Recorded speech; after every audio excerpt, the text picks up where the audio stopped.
Não é assim que nem a tabebuia, que é uma árvore que representa o Brasil, o ipê. O ipê amarelo, que é uma árvore que representa o Brasil. Não. A cerejeira é muito mais do que uma árvore que representa o Japão. Ela é uma festa nacional.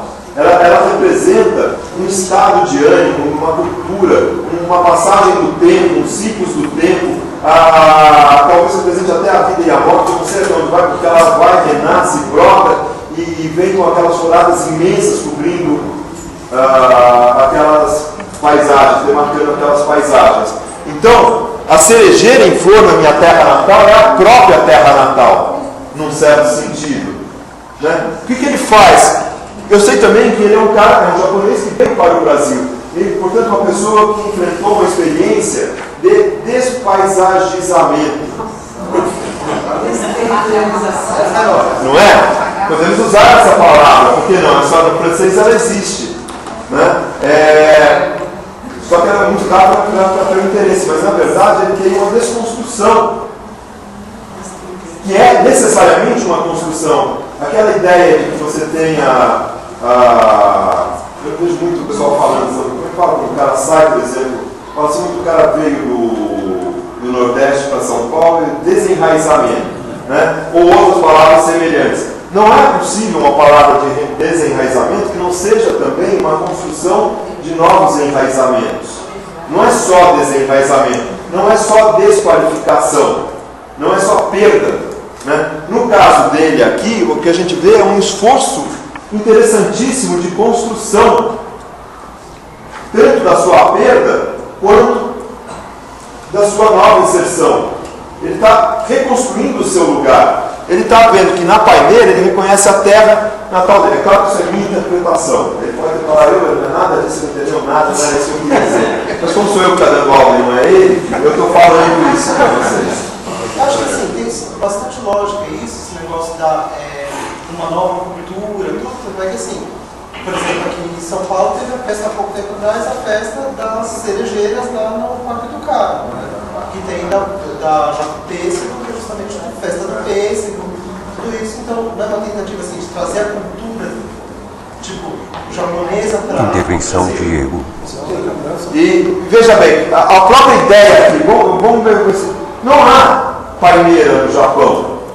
Não, mas ele então cria o termo para construir o seu poema, que é a paineira, a árvore do algodão, Wata no Ki. Né? Então, veja bem, ele está se recolocando nesse lugar, ele está se recolocando afetivamente, criativamente nesse lugar. Então, para você fazer um estudo da paisagem nessas perspectivas, já é totalmente diferente de tudo que eu mostrei antes. Talvez esteja atendendo mais algumas coisas que foram faladas aqui até agora. E esse foi muito o esforço do laboratório que a gente fez. Mas, veja bem, o que eu quero dizer aqui. Se a gente for pensar o que é peculiar a um determinado trecho de Perus, a área central de Perus que está ali, onde a fábrica está ali naquele miolo, e eu não entendo transformações que estão acontecendo numa escala maior da cidade, eu vou interpretar errado a dinâmica atual que pode estar se desenhando para essa cidade. O plano de bairro, que a gente já discutiu muito aqui em aula, ele demonstrava uma necessidade, pode não surgir desse jeito, mas é uma necessidade de reconfiguração territorial para novos usos, para novos investimentos, definidos por novos investimentos imobiliários, onde a infraestrutura é chamada para tornar viável isso. Por que isso acontece? Não é por causa do Bar do Zé, nem da venda da Maria, nem do ponto do Pipoca, sei lá o que. Não é por causa disso. Né? É outra coisa que não se explica na escala local. Então, essa forma de trabalhar a paisagem é totalmente diferente, mas ela não, por ser paisagem, ela precisa do diálogo com outras dimensões para você formar um entendimento e uma interpretação, né, daquilo. Mas uma coisa interessante, seja pela cartografia, que o Paulo agora há pouco ainda alfinetado um pouco a cartografia, seja pela questão dos processos da estrutura social, seja por qualquer outra coisa, ao contrário daquelas outras formas, nesse momento, há a possibilidade de que você se inclua em diálogo com o outro na paisagem. Que coisa. Então, em lugar da representação matemática, da perspectiva, e eu não lembro o que estava escrito mais, surge uma paisagem impregnada de humanidade e natureza. O drama humano daquela desigualdade social está presente lá naquele outro estudo, né? As dimensões, os fluxos ecológicos estão lá presentes no outro estudo, né? Mas esse nível de significação não pode ser excluído do que seja a paisagem tampouco, né? Só que você, para trabalhar com isso, vai precisar de outros métodos diferentes daqueles que a gente falou antes. Eles não dão conta adequadamente, né, dessa aproximação. Então, mais uma vez, a gente precisa estar trabalhando com o repertório ampliado. Porém, esse deslocamento que eu fiz agora não está completo, porque até agora eu falei de um corte momentâneo. Porque mesmo na ecologia, você poderia ter uma série histórica. Você poderia pegar os seus dados, ou em qualquer outro, né, de evolução urbana, no sentido da morfologia, você poderia pegar o que aconteceu de 70 para cá. Você tem uma série de representações que você pode construir para tentar entender o processo histórico. Mas está faltando, né, como eu apresentei para você, estava sempre congelado no momento. Ninguém falou que outra coisa, mas uma análise mais histórica também é possível. Não é só o uso da série histórica, é diferente. É a tentativa de entender um processo temporal ampliado. É como um longo presente. Né? Eu gosto muito de uma frase que está citada no livro do Nicolau Shevchenko, que ele cita um cantor, acho que é do YouTube, né? Que ele falava daquele pessoal morando no Sorro, que ele falava que está todo mundo preso no presente. E que ele sentia falta, porque ele se sentia preso num longo presente. Esse longo presente, ele não se explica pelo imediato. Ele é muito longo. Né? Por exemplo, determinadas características da nossa cultura, elas remontam ainda ao período colonial. Então, num outro tipo de disciplina que eu dou, que não é este, eu pego algumas representações dos trópicos, quando eles estão inventando os trópicos. O trópico está deixando de ser um lugar mítico, está deixando de ser um lugar habitado por monstros, por deformações, ou ausente de vida, impossível a vida humana, porque as navegações que eles faziam até a linha do Equador os fazia supor que não era possível transpassar ali, que ao mesmo tempo enchiam de lendas esse universo. Né? Quando o trópico ele está sendo inventado quanto trópico como lugar, árvores imensas, papagaios, índios, desnudos, enfim, uma alteridade absurda dada por uma outra paisagem. Nesse momento, essa paisagem frequentemente é representada como paraíso. Vocês sabem dessa história. Mas, se a gente for ver, ela frequentemente é representada também como um inferno. Daí a expressão inferno verde, né? Que eu não sei de quanto que ela vem. Mas, pegando as narrativas desses visitantes que estiveram pelo Brasil, não tem só essa paisagem paradisíaca da casa do Pero Vaz de Caminha. Você tem também aquele, acho que é o Mendes de Sá, escrevendo para o rei, falando assim: meu rei, meu querido rei, meu rei parece, né? Ai, meu rei! Quem me chama meu rei? Meu rei, aqui é nós, tá, meu rei? Meu rei. Como é que ele chama? O Mendes de Sá está lá, meu rei, mas é com outra, meu senhor. Né? Olha só como uma expressão singela tem a ver com uma longa elaboração cultural de subordinação transformada agora em diálogo. A partir da subordinação não é mais aceitação da subordinação, nem é necessariamente revolta. É um diálogo, né, dado pela informalidade, dado por uma série de questões. Mas veja como antigo pode ser uma construção. Então o Mendes de Sá fala: meu senhor, o que eu fiz para o Senhor? Eu sirvo ao Senhor noite e dia nessa terra, e aqui estou esquecido. Eu escrevo pedindo que me removam daqui, e tudo que eu faço é ganhar mais um período aqui. Porque tudo que eu faço durante um dia, durante a noite, o pessoal da terra vem e destrói. Aí você vai ver narrativas de viajantes, o Bonifácio, 300 anos depois quase, 200 anos depois, passando ali por uma região, e ele fala assim: a terra é muito próspera, ela é muito rica, só que a ignorância do colono no cultivo dessa terra leva a uma perda dessa riqueza. Ou inúmeras representações vão dizer: a terra é maravilhosa, a terra é do futuro quando o trabalho é humanizado, mas a desgraça são os moradores da terra. Isso passa até a uma própria representação da periferia hoje, né? Então, só que tem uma coisa maior. Quando eu desci numa viagem que eu fiz à Europa, a qual eu pude 2 vezes na vida, na primeira vez que eu fui, eu cheguei no aeroporto, tinha uma fila infernal em Londres. Além de eu ter se predetizado na saída, quando eu cheguei lá, tinha uma fila infernal, né? E todo mundo lá, com exceção dos loirinhos que passavam direto, todo mundo na fila. Aquele pessoal passando chiclete, calção, também estava na fila, né? E todo mundo lá na fila, imensa. Na volta ao Brasil, tinha uma fila do tamanho desse corredor aqui apenas, porque a outra era uma minhoca imensa, né? E tinha uma fila pequena. E a senhora, estava indo, não tinha o tamanho desse corredor. E a senhora, só no Brasil mesmo, para ter uma fila, porque papapá. Esta perda de visão mostra uma visão degenerativa da Terra, uma visão negativa da Terra, cujas raízes são muito antigas. Então o estudo da história, bem feito, ele vai trazer, não é a evolução histórica, que eu peguei 3 mapas de períodos diferentes, ou 3 fotos de períodos diferentes, eu tenho história. Não tem história coisa nenhuma. Trabalho de ciência ambiental, eu leio toda hora isso, né? O movimento ambiental foi muito importante, ele começou com a Carson, sei lá das quantas, Raquel Carson, com aquela que gosta de caminhar, como ela chama? Não, Jenny Jobs, Jenny Jobs, e em 71, 72, com a Conferência de Roma. Acabou, história do ambientalismo. Não é isso. Não existiu, nunca existiu essa construção do ambientalismo dessa forma. Porque a pessoa não entendeu que construir história é um processo um pouco mais complexo do que esse.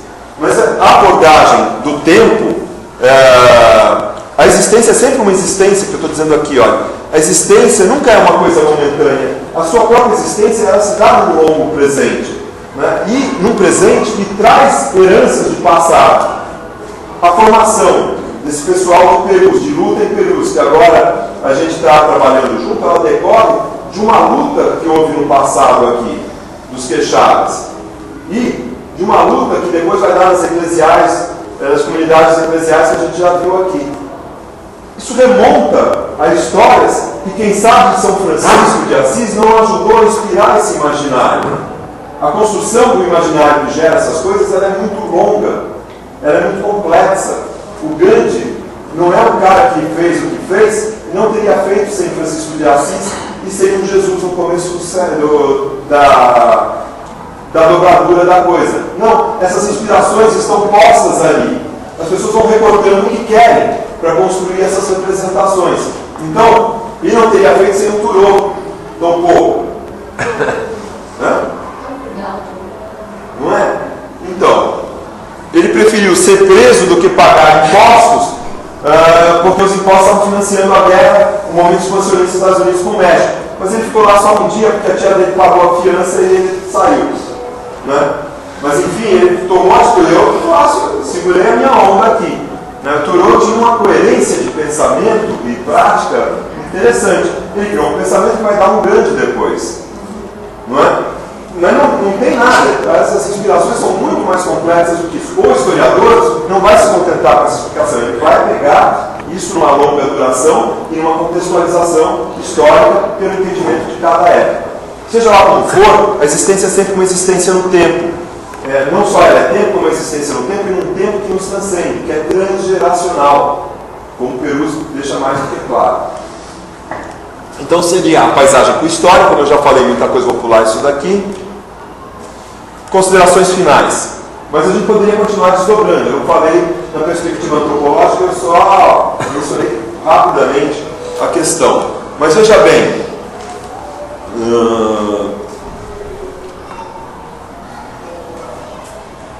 conjunto de temas que a paisagem convida. Esses esqueminhas são muito para jogar. Você construir com eles é que é o problema, né? Então você tem a paisagem como experiência partilhada, como a gente chama no grupo, que a gente desenvolveu esse termo, mas outras pessoas já usaram antes da gente. Eu até não conhecia alguns deles, me conhecer depois, alguns da Sueli falaram: olha, isso que você está falando na geografia, tem umas pessoas que estão estudando. Eu fui ver aí a partir da contribuição da Sueli, acho que em 85, por aí, quando a gente começou essa disciplina juntos. Não, 2005. Mas em 85, a Sueli estava entrando na faculdade, eu já estava, mas ela não, né? Então, você vê. Não quero comprometer nada, tá? Bem, a paisagem como experiência partilhada, como vocês leram, ela não exclui a paisagem como campo de conflitos. E a estética, essa ideia da estética só como belo, é uma besteira, porque na verdade a estética é um campo sensível, que tem as contradições, que tem os conflitos, não é? Também. Toda a produção da nossa existência e do nosso espaço é uma produção de conflito, de contradição, de tensão. Então você tem questões da subjetividade, da memória, das relações pessoais. As pessoas que eu falava que apareceram um pouco aqui na nossa conversa são a alma possível do que a gente está fazendo aqui, não é? A nossa mobilidade, a dimensão pública e privada, as estruturas espaciais, sociais, não é? São um conjunto de questões que fazem a paisagem ser paisagem, que nós, quando vamos estudá-la, se não podemos estudar em profundidade, todas essas coisas nós precisamos estar atentos a todas essas dimensões do estudo de paisagem que nós estamos fazendo. É possível um estudo especializado? É claro que é, ele contribui, é claro que ele é. Então, nesse momento, eu vou estudar morfologicamente, é só a morfologia do centro de Perusa. Posso estudar? Pode. Eu não acho que com isso você deu conta da paisagem. Você precisaria inserir esse estudo, pelo menos numa perspectiva crítica, analítica, que você visitou outras áreas de conhecimento, outros métodos e tal, para pelo menos entender que aquilo é parte de algo mais do que a própria cara, do que a própria sobrancelha. Não é? Que serve uma sobrancelha descolada de todos os restantes. Não é? Então, que é o argumento que eu trago aqui para vocês, que não exclui outros, mas pensar e experienciar a paisagem é vivenciar e pensar o mundo, a cultura, os valores. Essa paisagem é assim porque a gente quer que ela seja assim. Porque pessoas antes de nós fizeram, ou porque o jogo de forças, quando as pessoas fizeram, não foi suficiente para ela ser de outro jeito. Mas quando nós tivermos partido, quando nós tivermos morrido, né, nós teremos deixado uma herança consistente da paisagem. Então, reconhecer que existimos em sínteses contraditórias e complexas de trabalhos que nos precederam e continuam operando além do nosso. Né? Mas bem de longe a gente é títere nesse negócio. São forças maiores do que nós? Ou são todas forças iguais a nós? Porque quem é o cara que está na empresa, que está acertando com o prefeito tal, com não sei o quê, decidindo que agora aquilo é uma área de investimento? Ele é a mesma carne, osso e sangue que você. Talvez ele tenha tido uma outra educação em outro lugar, em outras coisas, conseguiu dinheiro, sabe se lá como. Ele é da mesma carne, osso e sangue que você. Somos nós que estamos operando. Não existe uma criatura invisível, né, chamada sistema, operando. Existem seres operando nesse negócio, estabelecendo diálogos, com isso, definindo com as suas atitudes como que essas coisas vão ser. Então a gente nem de longe é inerte. Ganhar e perder as causas é um outro problema. Não ter as causas é uma ilusão. Né? E nós mesmos operam forças contraditórias e complexas. Processos que são tanto de construção quanto são de deconstrução, de identificação quanto são de autoridade, de alteridade, inclusive de desconforto. Né? Estruturas e acasos que por isso mesmo são possibilidades. Paisagens são nesse sentido, heranças sempre inconclusas, etc. Né? E mais alguma coisa aqui. O nosso estudo da paisagem depende de algumas coisas. Da escala que a gente está observando. Observando não é olhando nesse caso, é investigando. Né? Qual é a escala que a gente está trabalhando? Vai convidar problemas de ordens diferentes, isso o pensamento sistêmico compreende bem, mas não estou falando no sentido do pensamento sistêmico, e que vai exigir então você identificar e relacionar quais são as questões relevantes naquela escala, naquele recorte temático que você está propondo, e como isso se relaciona com o que não cabe dentro do seu estudo. E como isso se relaciona com o modo como você constrói o seu percurso de conhecimento. Porque se você não perceber-se como um sujeito transformado na relação com o seu objeto, achar que aquilo é uma relação que você olha para o objeto e acabou, você não sacou nada, ainda mais se trata de paisagem e gente. Você está sendo o tempo inteiro transformado pelos outros. Né? Depende do tempo que você está observando, depende do que você privilegiou observar, depende da intencionalidade em que as relações vão se desenhando, né? Depende da memória, inserção social e afetiva sua e dos seus interlocutores, dos viventes naquele espaço. Tá? E aí tem um conjunto de questões que eu ainda acho que tem alguma validade, que eu tirei desse autor aqui, que é um autor que circula pouco, e é muito interessante. Você tem esse livro? Tem, eu nunca achei ele para comprar. Eu vi há muito tempo, né? E olha a data dele, né? O Fórum é de 86, se eu não me engano. Né? Então você veja, ele é um autor que tem um pioneirismo esquecido aí, no certo sentido, como tem outros também, entendeu? Mas eu tirei do texto dele, eu tirei esse roteiro de análise de paisagem. E nesse contexto tudo que eu falei, na verdade, vocês percebam que são o quê? São perguntas, como disse o JC. Eu sempre tenho insistido, mais importante do que as respostas é a busca das respostas, é a construção das perguntas que você quer jogar na sua relação com os outros e com o mundo, porque é isso que sai a construção do mundo, é da indagação.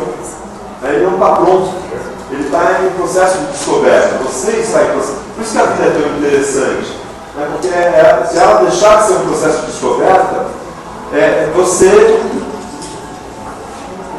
se suicida, fica em depressão, vai tomar aqueles remedinhos, aquelas bolinhas lá, como é que chama aqueles negócios? Vai tomar aquelas coisas todas, né? A vida é uma experiência interessante. A decepção, ela também é uma criação. Também é uma criação. Preparar para imaginar, Oi? tem a depressão. Preparar para imaginar não existe para mim. A depressão também é uma. Ela também é uma invenção, não é? Ela não é uma percepção. Então você tem. Por isso que eu acho, você pode olhar os problemas, você pode citar, você pode entrar em depressão. Eu acho que isso faz tudo parte da nossa experiência. Nossa melhor comparação era um herói que a gente chamava de surfista prateado. O surfista prateado ele cai, vai para onde ele quiser. Então com o anel vai projetando o gelo por onde se falhar o anel, acabou. Então, agora a gente não tem que limitar, eu acho que uma dimensão da depressão, uma dimensão da alegria, qualquer pessoa que tenha só uma dimensão, ela está. A gente tem construtura, a gente tem que ter fantasia, sem fantasia a gente não caminha, não é? A gente não conhece também. Então, são algumas perguntas que eu sugiro a vocês, como vocês fotografaram, circula, está no texto que vocês têm, eu dei para vocês lerem. Já podia saber quem leu o texto ou não, porque tem o texto dessas questões. Né? Então vocês vão perguntar. Né? Tá? Então, com isso, eu sugiro que vocês leiam essas perguntas aqui e a gente fazer uma última coisa. Tem algum aviso que a gente precisa dar? Eu quero saber, sábado está confirmado o Jardim da Conquista? Não, vou conversar com ele. Como é que faz divulga no grupo para confirmar o local e aquele transporte? Eu combinei com aquele senhor, nós vamos nos encontrar lá no posto da estação, lá no calçadão, que fica mais fácil para sair para o mecânico. Então, quem precisar, vamos combinar ali 8h30, ele leva uma turma, volta às 9 horas e pega outra turma. Entre as 8h30 às 9 horas, porque hoje tinha mais gente já bem antes das 9. E hoje a gente começou a aula às 10. Então, ele vai chegar às 8h30 na estação, entendeu? Foram 8 pessoas, ele leva às 8, depois volta para a estação pegar mais 8, por exemplo. E assim podemos Quem vier de carro, quiser deixar lá no estacionamento, é só deixar o carro no céu e atravessar a passarela. atravessa aquela passarela que a gente fala e fica em frente à estação de trem, na saída do calçadão. Você vai parar aqui em frente às Casas Bahia, embaixo do viaduto. Do outro lado da linha de trem. E se quiser ir de carro até lá? Tá? O senhor vai passar o mapa para a gente. Não, só dá para vir.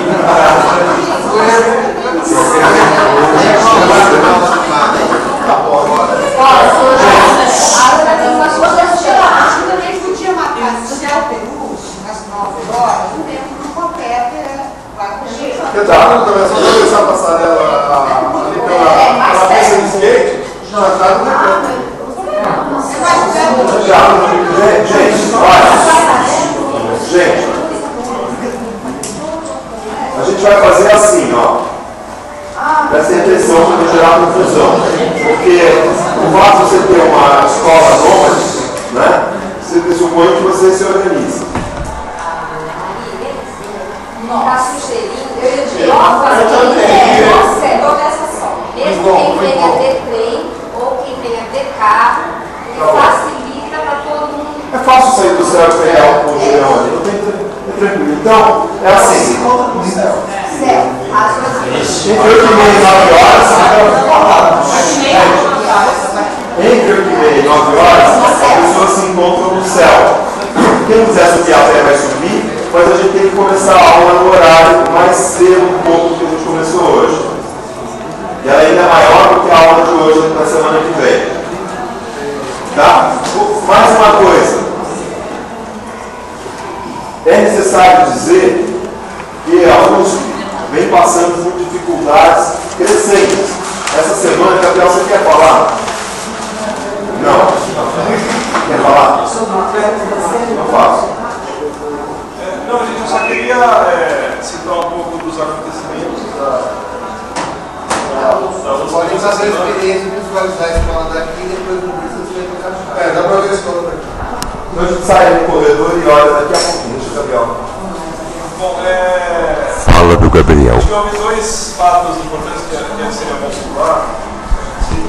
Primeiro,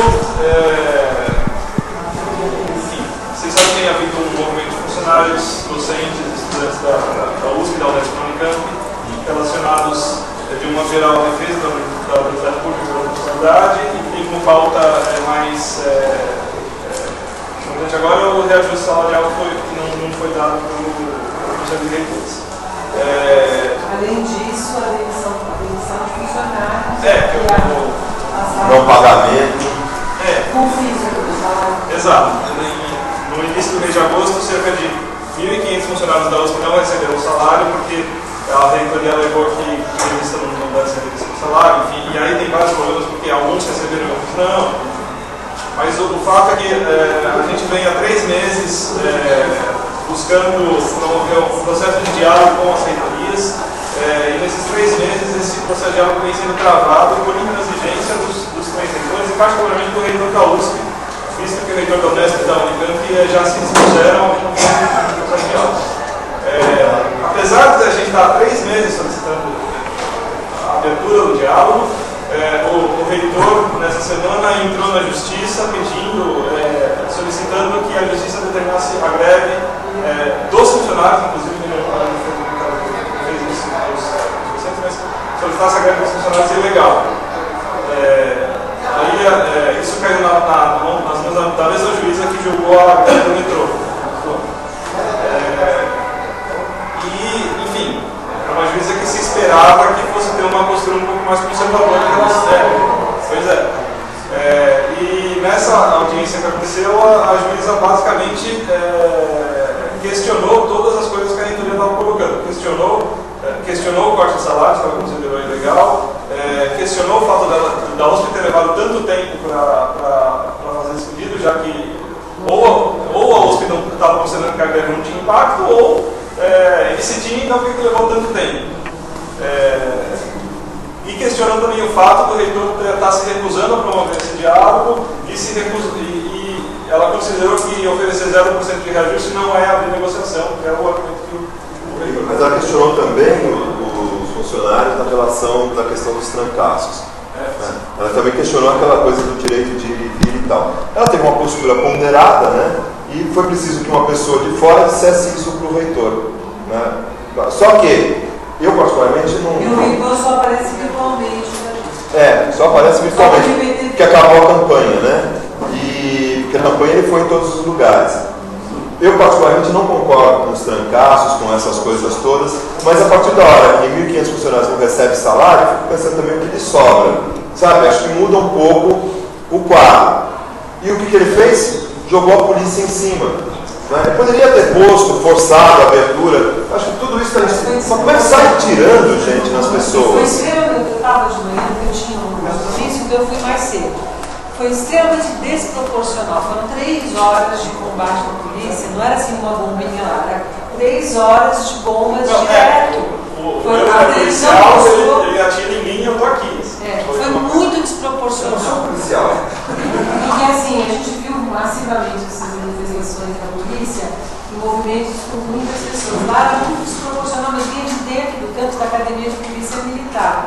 Então, assim, a sensação é de que era além do desrespeito, da tirania, de cortar salário de quem ganha muito pouco, que são funcionários de base, a maior parte foram cortados, além disso, ele convocou a polícia para, com uma ordem certa já, de fazer a repressão. Não era nem de aqueles 30 minutos que eles falaram que conversaram, não existiu, ele mentiu, inclusive.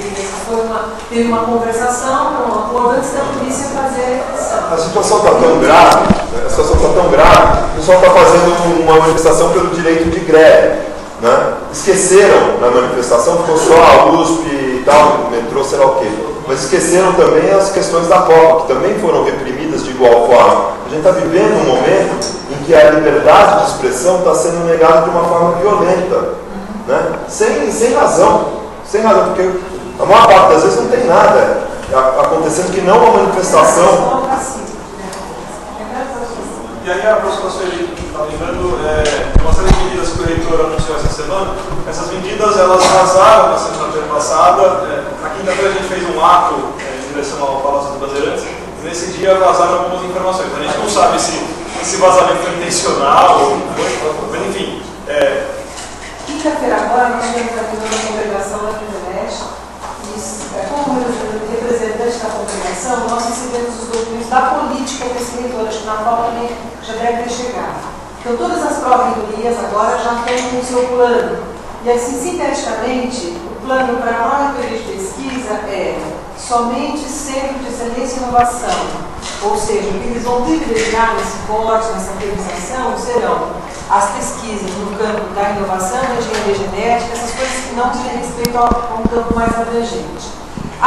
Quem vai cuidar da permanência estudantil, que é uma demanda dos estudantes, a questão da permanência, agora tudo vai ser transformado em Bolsa Trabalho. A agricultura e extensão vai virar uma área ligada à permanência estudantil. Então, para ter qualquer benefício, eu não tenho que trabalhar.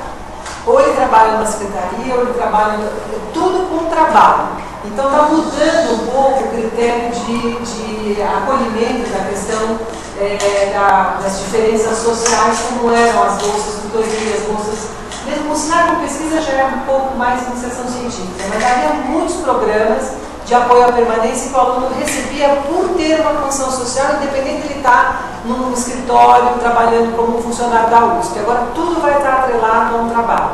E a terceira coisa é que a pró-reitoria de graduação está na política dela, formação à distância, IAD, ensino à distância, e principalmente nas humanidades, formação de professores. Então a pesquisa mesmo de excelência será aquela chamada de exatas ou as pesquisas de ponta, com vinculações internacionais com grandes universidades tecnológicas. E a parte das humanidades, ela vai estar dentro de um campo assim, de formação de outros quadros profissionais. É isso que a gente viu na congregação como um risco muito forte, e sempre citando Bolonha, gente, modelo Bolonha. Graduação mais rápida, formar a gente para fora mais rápido, que não será pesquisador, e uma formação para os eleitos, pela excelência de formação que a USP quer, reduzindo custos. Esse modelo ele não começou agora, ele vem sendo implantado há muito tempo. E o que está sendo feito, sob o pretexto da crise, é uma reengenharia, o que se chamava um tempo atrás de reengenharia, que todo mundo criticava e achava uma coisa violenta. É o que está sendo feito. E os estudos que foram feitos por professores que realmente não têm controle desse processo de gestão que está acima das nossas esferas, para fora das nossas unidades, que não tem qualquer controle ou ingerência nisso, ficamos sabendo disso, ao contrário do reitor que era pró-reitor na gestão passada, a gente ficou sabendo disso de repente. Quando ele falou 0%, ele já chegou e falou, olha, tem uma situação, vamos conversar. Aí caiu todo o negócio. Então, os professores estão tentando entender, pegando dados, puxando dados que estão disponíveis em portais de transparência e outras coisas, e estão sendo apresentados estudos sem resposta da reitoria que dizem que é ilusório o argumento. Inclusive, não só porque o repasse correto do ICMS supriria o déficit da USP, como há outras fontes de diferenças nos cálculos que cobririam isso daí. Esses questionamentos estão sem resposta. Né? Eu, particularmente, publiquei em sequência no Facebook. É um outro modelo. A Universidade Mundial agora é outra universidade. É uma universidade mais tecnológica, mais de ponta, mais ligada ao setor produtivo. Né? Quem não assistiu a palestra da Mariana Chauí, da Universidade Operacional, está no site da USP. Vale a pena assistir, porque ela faz uma reflexão sobre o que é instituição e organização, e isso tem muito a ver com o modelo que está sendo implantado. Uma geração no sentido nem tão geracional assim, vai se desconstruir um trabalho de quase um século de referência, feito com precariedades absurdas, né? Porque eu lembro quando eu entrei na USP, eu levava o meu computador, porque não tinha. A gente não conseguia essas coisas com verbas de pesquisa. O modelo Bolonha já está criticado no mundo todo, agora a gente está chegando no modelo gente, entre as medidas que o reitor está apontando, além disso, ele está sugerindo um programa de demissão voluntária de cerca de 3 mil funcionários, funcionários que não serão repostos, ou seja, na prática, uma redução de fato do funcionário da universidade. E além disso, ele está sugerindo a desvinculação de 2 hospitais universitários, o Universitário do Butantã, que fica na cidade universitária, e o Hospital de Reabilitação de Anomalias Cardíacas em Bauru. São dois hospitais importantes. O de Bauru é considerado uma referência internacional nesse campo, e ele quer passar esses hospitais para a Secretaria de Saúde do Estado, com vistas, enfim, pelo que a gente está entendendo, a que eles sejam administrados por organizações privadas. Uma série de unidades e congregações de unidades, enfim, já estão se posicionando contra a desvinculação desses 2 hospitais. Já saiu nota da Escola de Enfermagem, do Instituto de Psicologia, acho que é a Feteleste, assim como o movimento revista também é contra essa desvinculação, mas tudo indica que a postura da reitoria, eles estão usando a desvinculação desses 2 hospitais como a salvação mágica das contas da USP. E a outra é a redução da dedicação exclusiva, a porcentagem de docentes. Segundo o reitor, a dedicação exclusiva à docência e pesquisa é uma jabuticaba brasileira. Ele falou isso. Tem uma jabuticaba? Tá todo mundo pendurado no pé, florescendo sem nada, né?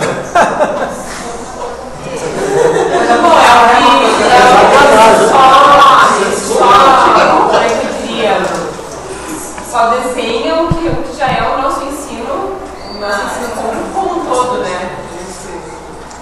Então, em 10 anos vai se destruir, está se esforçando por destruir, porque isso não começou agora, eu tenho acompanhado mesmo, há 10 anos tentando implantar essa engenharia. Agora se deu o passo por uma crise criada pelo reitor anterior, né, todo mundo conhece os vínculos dele, comprometendo uma universidade construída em cima de princípios, em cima de uma experiência, de uma dedicação absurda, que faz um professor da USP, entendeu? Que faz esses 6 mil professores que sustentam, junto com 90 mil alunos, 25, 30% da produção científica brasileira.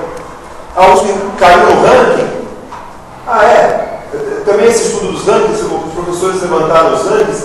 Tem o ranking que a USP está em 150, tem o ranking que ela está lá nos 50. Por que só uns são mostrados no ranking? Onde estão todas as outras universidades públicas e particulares brasileiras nesses rankings? Nem aparecem. Então você está falando de um esforço que a gente construiu num país rico, com uma população pobre, construiu um ensino com grande esforço, uma experiência de ensino, de construção de conhecimento com grande esforço, sentado, como se diz sempre, nos ombros dos gigantes que nos precederam. Né? Tudo isso está sendo jogado fora, como se fosse fácil reconstruir ou como se fosse fácil adotar uma coisa técnica e amanhã volta para não volta. Não volta. Né? A gente está diante de um momento pobre, de fechamento de visão. Aí essa semana vai ter um calendário de mobilizações, porque todas essas medidas elas vão ser votadas pelo Conselho Universitário na terça-feira. No dia 26, então vai ter um grande ato lá em frente ao Conselho na terça. E na segunda, na falta, é a congregação aberta. Gente, agora, voltando a esses roteiros que estão aqui, eu espero que vocês tenham tido tempo de ler isso que está aqui. Eu gostaria que na saída para fora, de novo, aqui, que a gente vai fazer descer a pé, quem não descer a pé a mesma coisa, mas principalmente quem descer a pé, vá se colocando essas questões diante da paisagem. O que você consegue, com o que você já sabe,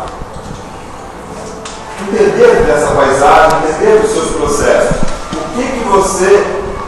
O que é uma aplicação direta e objetiva, entre aspas, disso aí, ou seja, que você tem uma base na informação e o que você tem que agregar uma informação adicional para interpretar, discernir isso. Né? Ah, tá, eu estou vendo um remanescente de mata. Ah, você está vendo um remanescente de mata. Ah, eu estou vendo a favela. Tá, eu estou vendo a favela. Agora, você agrega uma informação a isso, você entende que essas configurações espaciais diante das quais nós estamos, elas têm uma razão histórica e uma razão social de serem assim, não de outra forma. Você vai estar investindo em tentar interpretar a paisagem a partir da observação da experiência de caminhar por ela agora. Porque a própria caminhada, ela revela, como já revelou para muitos de vocês, o esforço de subir é pior que o esforço de descer. É a declividade, é a configuração do relevo, é porque a gente está num vale muito próximo, né? Eu acho que uma Montreal, eu poderia descrever a configuração dessa situação aqui. Mas ela cria uma relação de proximidade que não tem em outros lugares, que a perspectiva é muito mais ampla. Isso tudo muda, essa configuração geográfica da paisagem, que é a próxima aula que a Ana vai trazer, estabelece uma série de características que vão se somando àquela coisa que a gente está na pracinha de Perus, pelo arranjo morfológico, que é aquilo que ele supõe, pela forma de uso, que todo mundo fala que me sinto uma cidade interior, eu me sinto num bairro. Não é à toa que se sente lá. E tem toda uma estrutura histórica para que isso seja assim, de uso e tal. E ao mesmo tempo conflitos estão desenhados nesses espaços. A paisagem não é harmônica, simplesmente. Ela é conflituosa também na sua natureza. Porque nós somos assim na nossa própria natureza e nas relações que estabelecemos. Né? Então, e isso quando você tem as pessoas beneficiadas do bem, já é uma coisa, quando você tem as pessoas que estão querendo simplesmente avassalar todos os processos, destruir todos os processos, gera uma realidade brutal. Brutal. Né? Então, por favor, tentem interpretar a sua experiência na paisagem, ser sensível a ela, também nas dimensões sensíveis que o Paulo escreve com tanta poesia, e tentem interpretar também o que os conhecimentos que vocês permitem entender, perceber, concentração de comércio onde está, todas essas informações serão importantes. Tá? Então, semana que vem, continuamos. Pessoal, vamos ajudar a voltar à forma escolar dessa sala?